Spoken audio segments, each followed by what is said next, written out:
Hello, everyone, and welcome to the Spiritual American. My name is Dr. Ann O'Hare, and today we are going to talk about healing family wounds in safety. Before we get started, if you enjoy this content, please consider sharing, and subscribing.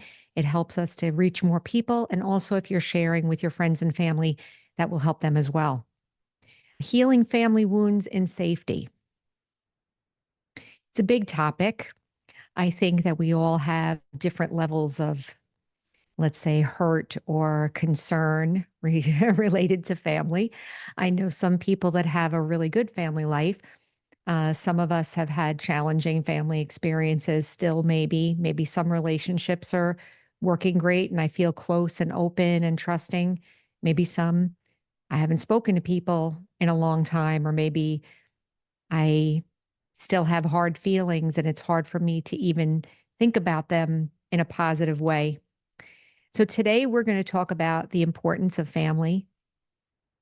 We're going to talk about how to begin to start the self-care process, how to look at your own feelings related to your family and the situations that maybe you've experienced. And then a couple of other little tips along the way. I'm going to tell a little bit about my story, and then transforming our attitude to an attitude of service related to our family, which is kind of maybe a little bit different than maybe we thought about before. So, the importance of family. Every culture has ideas about family. And I come from a Italian Irish cultural background, but I'm American, of course. And Italian, Irish, Italian especially, family is very important. Um, Maybe I could say that there's a lot of emotions with family, with the Italian background. People use the word passionate, yelling, a lot of expressions, a lot of verbal communication. There's a lot of closeness that's available in Italian families, and I'm using Italian as an example because there are groups of people, right, that look at family differently, maybe have different, norms or social practices or family traditions and things like that. I'm just sharing what mine are. But I want to say that as a human being, I think, and as a spiritual being with karma, right? We talk about karma in the other videos. When I'm in an interaction with people, I'm creating something with them. And with family, I think it's fair to say that family is the closest people on earth to us. Let's just start there.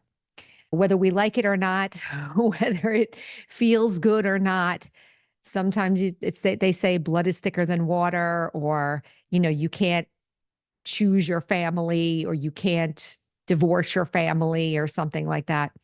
I know there's been a lot out there about um, no contact and things like that, like making space between you and your family. So before we talk about how to begin to heal, I want to say that everything I'm sharing is on a continuum. There are things that are going to be much more abusive, horrible, painful, traumatizing, down to like a middle of the road, I go for family occasions and it's okay, but I don't call them as friends, to you have people that are like best friends with their sisters and brothers and they get together and everybody gets along great. So I'm really talking to that middle ground because I feel that this podcast is really geared toward people who whose life is pretty good, generally functioning, middle ground, but there are areas that maybe we want to improve. And with family, I find that there's opportunity or situations where we hurt each other and maybe we don't know why. Maybe, we hear the words expectations, and we talked about expectations on another episode where I believe that expectations are okay. The problem with expectations is that we try to force others to adhere to them, and we get upset when they don't happen. And so I don't think it's the expectation or the wish that's the problem. I think it's the fact that we have a hard time dealing with what's actually there. So the first thing to acknowledge is that family relationships are important. Whatever we choose to do with them or wherever we are in the process, they are important because there's no one closer to us in our life as a human being than our family. So the first step in healing family wounds, and I would say wounds that you feel, pain that you feel in relation to your family, is to adopt an attitude of self-care.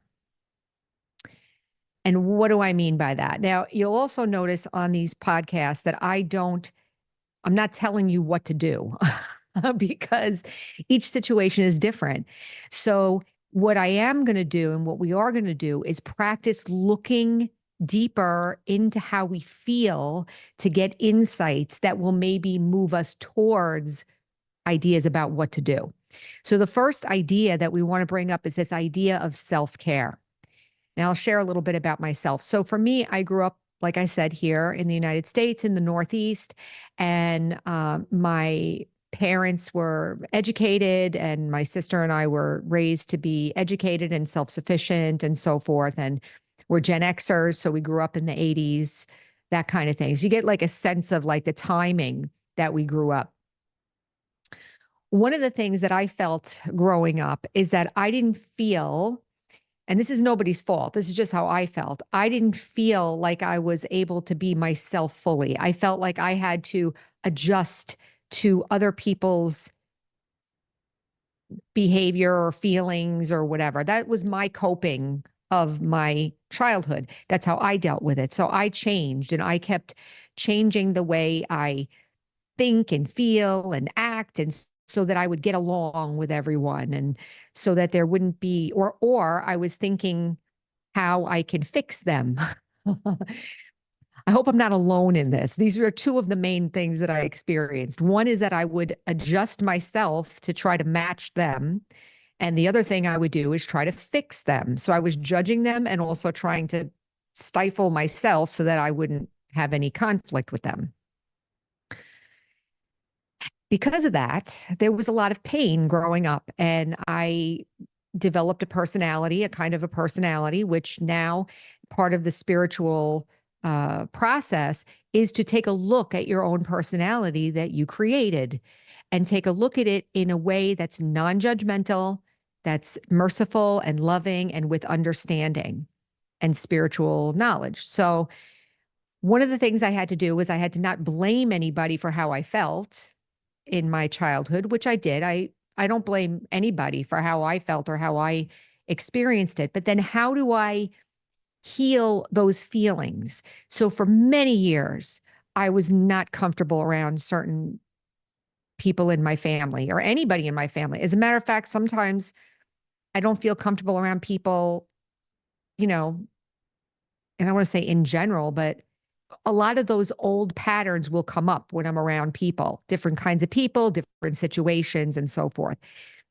And what that does is it triggers this old way of dealing with life, which is either I'm not in touch with my own feelings because I'm trying to adjust to whatever's going on, or I'm judging what's going on and I'm trying to control it. Now, both of those things cause pain and discomfort within me. I don't feel free. I don't feel happy. I'm not really listening to anyone. I'm not open to anyone. So actually, we're talking about family wounds, but this could just be wounds with anybody, any relationship, right? So the first thing I need to do, and the first thing I've done, is I've adopted an attitude of self-care. And what does that translate into? It translates into I need to create a space between myself and the trigger or the situation that brings up that response in me. So for me, it's, when I'm with people, when I'm talking to people, those things would get triggered. And then after I would leave, or even within, I would feel frustrated or upset. So how do I create that space? Well, you can create it physically, you can create it verbally, you can create it emotionally, even financially. There's all kinds of like ways to kind of step back a little bit. Now, each situation is different, and I'm talking about principles. And the principle is that I need to give myself a chance to understand what I'm actually going through. One of the things that I discovered is that I didn't really know what I felt most of the time. I was very focused on what other people were doing, what was supposed to be done right. You know, I'm hoping that you can all relate to this, or some of you can relate to this. It's a very difficult way to live where you don't feel, where I didn't feel happy in relationships. I always felt either overwhelmed and running, or I felt helpless because the person I was with wasn't giving me the positive feedback that I wanted or whatever. So there was no like feeling of self-confidence that I'm here and I'm good and I'm not going to hurt anyone and I'm just being myself. So what I did and what I am continuing to do is continue to give myself some space. So one example is I stop talking so much or stop sharing my life with others. Actually, as I'm sharing this, I'm thinking there's another principle out there. What do they call that? When you're stoic, like the stoic principle. Maybe some of you have heard of that, like this idea of being unemotional. Doesn't mean that you're not being emotional fully, but you're being protective of your own emotions. So for instance, I don't need to share with everyone every aspect of what's going on in my life. I found just doing that was a huge help for me. The more I would share my life with others, the more I felt vulnerable. And also, they don't know how important things are to me. Maybe they would say something that I would feel sensitive about or whatever. If I'm not sharing it, then there's less of a chance that there would be some kind of a, unfortunate misunderstanding, or that somebody would say something and I would get my feelings hurt. So one thing that I did was I stopped sharing everything about myself with everyone. That's one. Second thing is I stopped complaining. That's another thing. So stop complaining. What does that mean? A lot of times, I don't know. I don't want to blame it on my culture or my family or anything, but I kind of learned somewhere that you could complain about things and get other people to complain with you, and somehow that was a way of connecting with others about how bad something is or how it shouldn't be that way. Or I mean, I'm hoping that you all can relate to this, because what I want to do is I want to tell the truth about some of these behaviors and how they feel inside.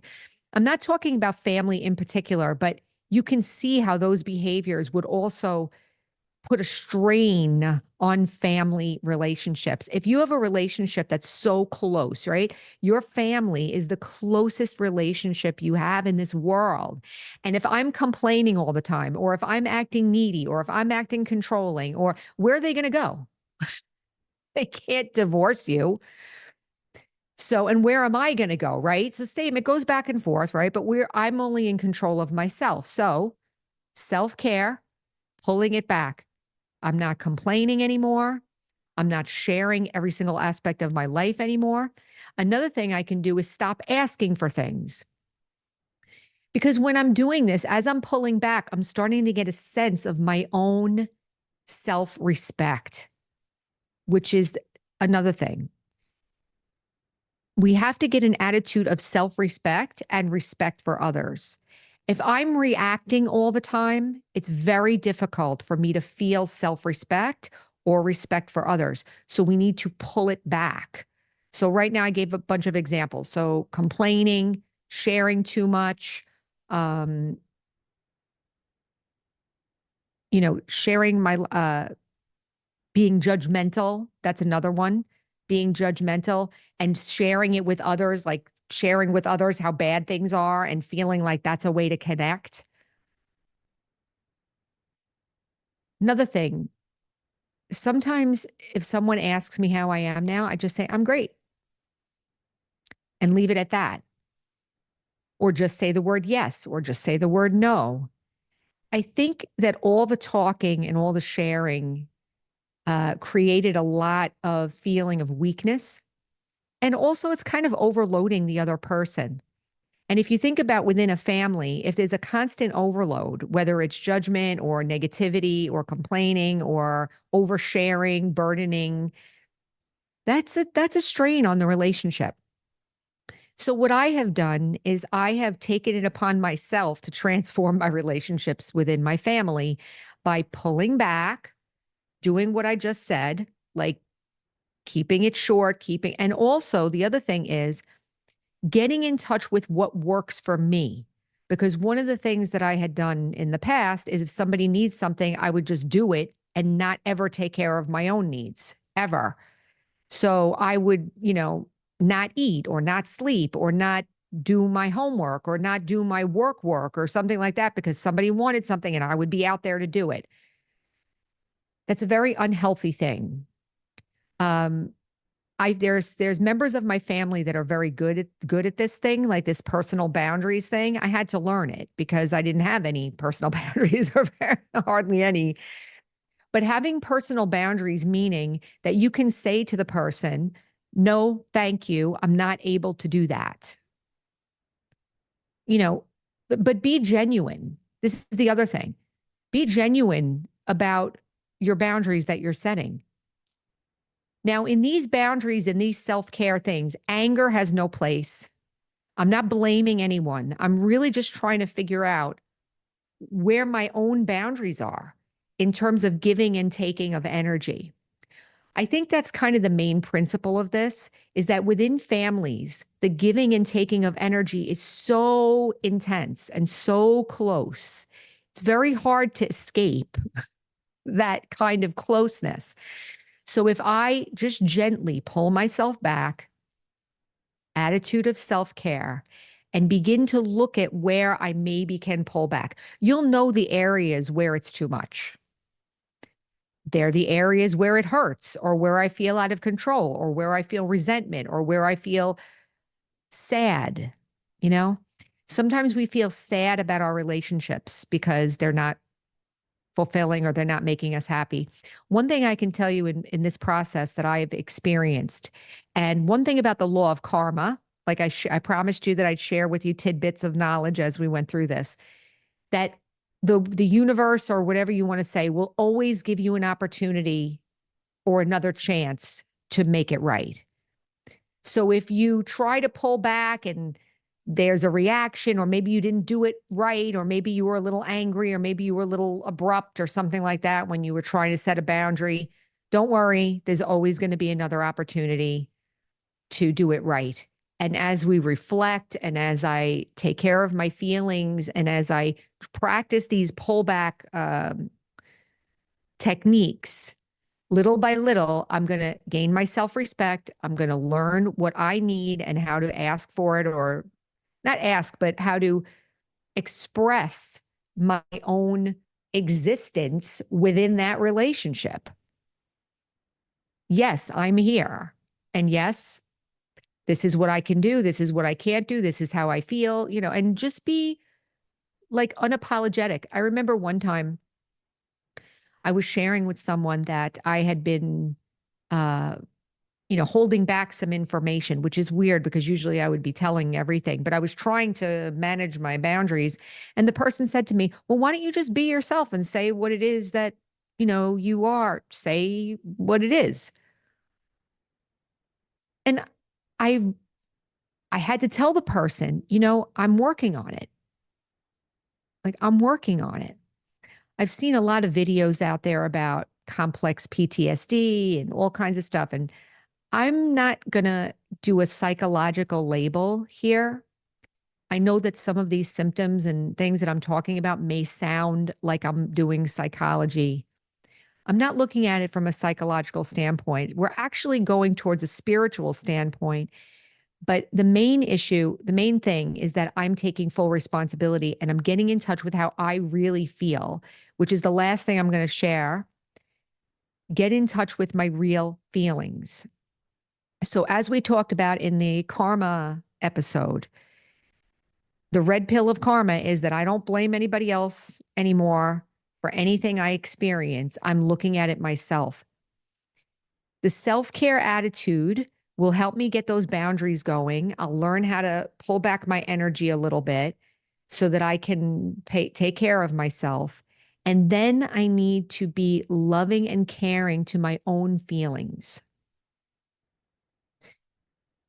One of the other things that I struggle with is patience, right? So I'm about to tell you all that, to have patience with yourself. That one, listening to a 20-minute podcast is not going to be, transform it all. But what I would wish to share is that if you have an attitude of self-care, if you have a good wish, that you wish that your relationships with your family will be good and happy and you'll be free or whatever, and you give yourself room and time to manage your energy. Okay. Now, there are situations, like I said, it's a continuum. There are situations where the end result might be that you don't talk to them or whatever, but you'll decide that. But there are middle ground situations. And I'm here to tell you that I've been able to transform my relationships with my family. And now I'm able to be with them and be with them in a way. There's a couple of people that I'm still working with, still having some distance, but there are some close family members that I've really transformed and feel much, much better. It is possible to get your self-respect back, to be able to respect them exactly the way they are, and to be able to get control over your energy comings and goings. I hope that has given you something to think about. I know that a lot of you are already working on these things. What I would hope is that you're able to drop the judgment, drop the anger, drop the frustration, and just take a step back, look at how you feel, be responsible for it, and play with those boundaries. See if you can pull back enough that you can have some self-care and make a difference in that area. So I'm going to leave it there. Remember, the slogan for this podcast is heal, empower, and serve. So I talked about service there in the beginning, but whenever I transform myself, it's service to those around me, especially family. Family are the closest, right? So as I get more calm, as I get more powerful, and powerful in a good way, like a generous power, right? They benefit. So I'll leave it there. Until next time, take care.